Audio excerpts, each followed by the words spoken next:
سبحان الله والحمد لله ولا إله إلا الله والله أكبر ولا حول ولا قوة إلا بالله العلي العظيم. قال الله تعالى في شان حبيبه ومحبوبه مخبرا واميرا إن الله وملائكته يصلون على النبي يا أيها الذين آمنوا صلوا عليه وسلموا تسليما.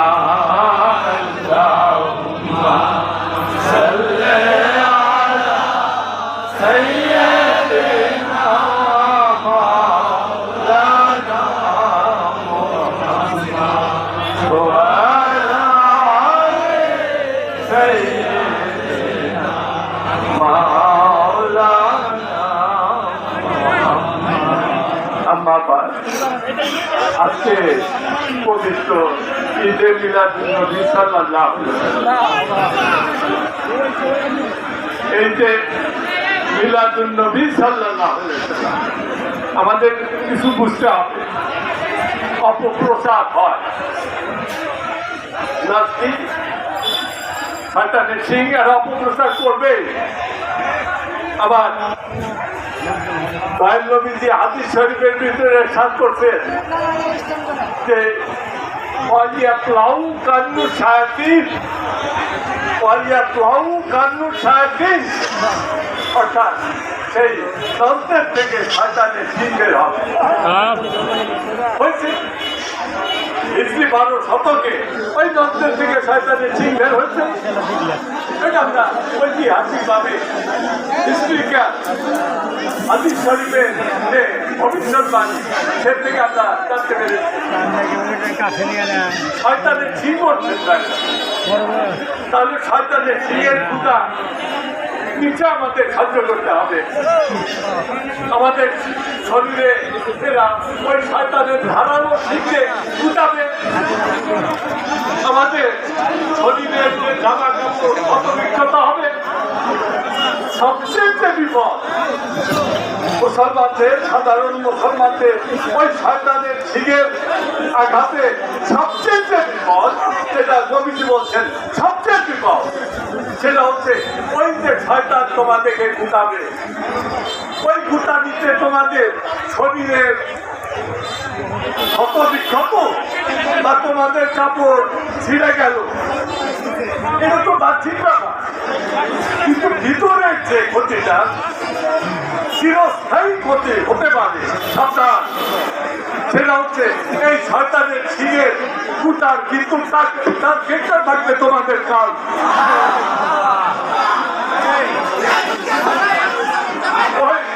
ওই কালদের থেকে ওই কালদের গুটাবে কেন? শয়তান কেন টার্গেট করলো? ওই কালকে গুটাদের জন্য।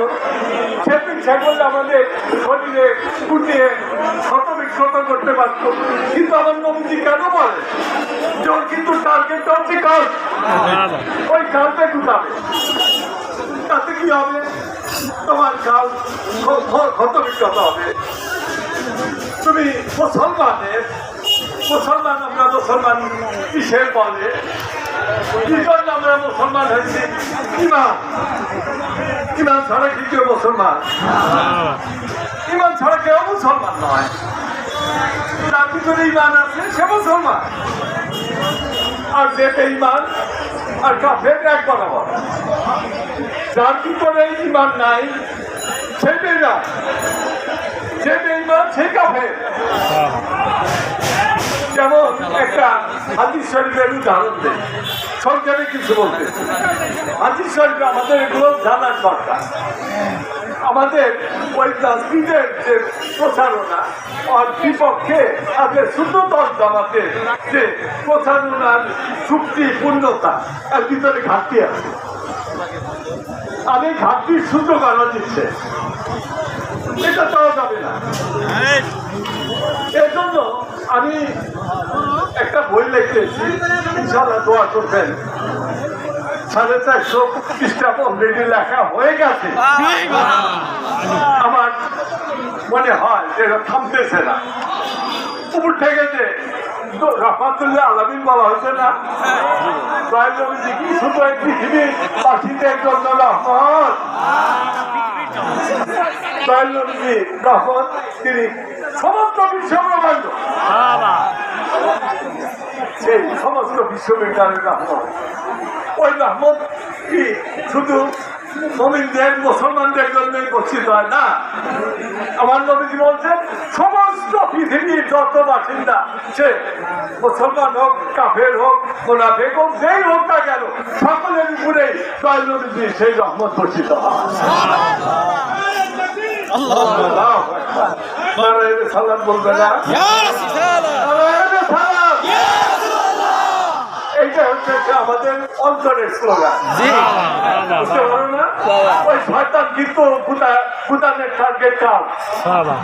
আমার নবীজি বলছেন ওই কাল্পের ভিতরে কি থাকে? ওই কাল্পের ভিতরে থাকে ঈমান। নবীজি বলেন তোমার ওই কাল্পের ভিতরে কিন্তু ঈমান অরক্ষিত,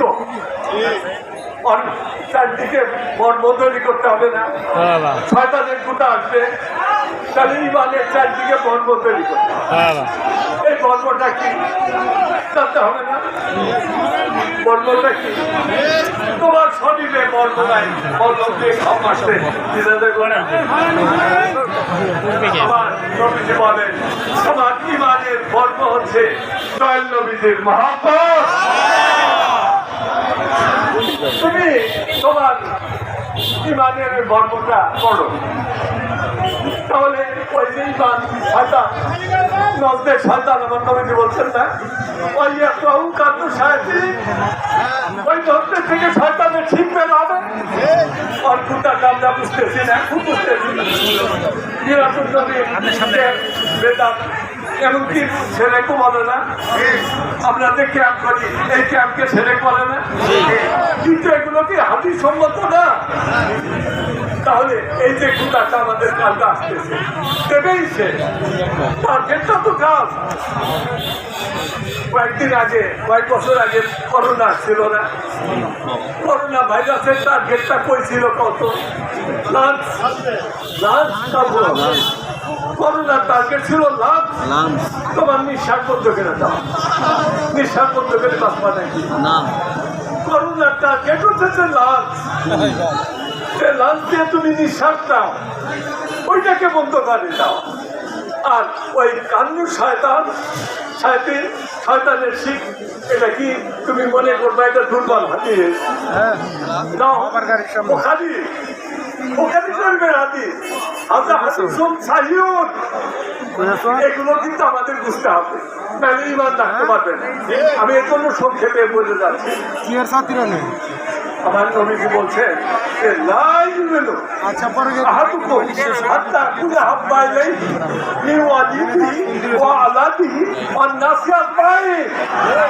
রাহুল বোখারি এটা কি শহীদ বলা দেখো, যদি কেউ বলে যে হাদিসটা শহীদ তাহলে সে কাফের হবে। সুতরাং এই হাদিস আমার নবীজি কি বলছেন?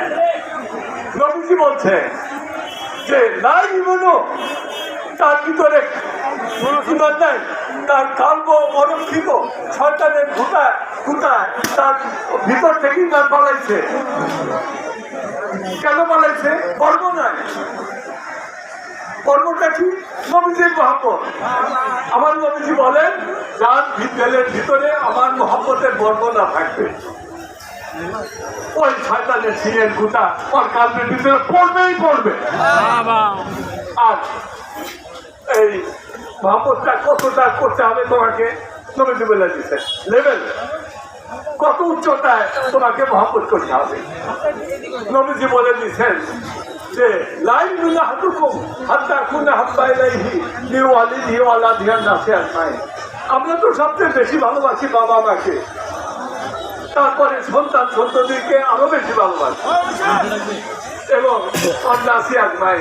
পৃথিবীতে যত মানুষ আছে সমস্ত থেকে যতক্ষণ পর্যন্ত আমার প্রতি তোমার ভালোবাসা বেশি না হবে ততক্ষণ পর্যন্ত তোমার ভিতরে ঈমান থাকবে না, তুমি বেঈমান হয়ে যাবে। নবীজি কাফের বলেন নাই, কিন্তু বাকিও রাখেন নাই। বাকি রাখছেন নাকি? যে বেঈমান সে তো কাফের নাকি? আবার প্রস্তাব দিবেন? প্রস্তাব দেওয়া আছে কেউ? প্রস্তাব দিব অনেক আছে, শয়তানের সমর্থনে অনেক আছে। তো এটা মনে করো না যে আপনারা খুব নিরাপদ না। এই জন্য আমি বলি, এই যে আজকে হযরত শাহ জামাল রহমতুল্লাহ মাজার শরীফে আমরা আসছি, এখানে এসে দোয়া করবো। আমাদের মূলটা হচ্ছে কি? দোস্তের জন্য এটা আমরা করছি। জয়নবীজি রহমতের ছায়া পাইছেন না? আমরা কিরকম গরমে সূর্যের যদি তাপটা পুরা থাকতো তাহলে কিরকম হইতো তোমাদের অবস্থা? এটা রহমতুল্লাহ আলামিন। আমরা এই আজকের এই মাহফিলের থেকে এখান থেকে দোয়া করব এবং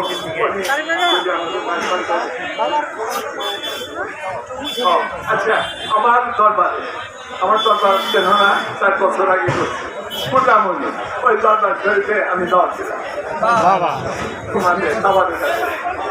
গেলে আমি নবীজির সেই তাবারুক ছিলাম, তোমরা খাইতে পারবে।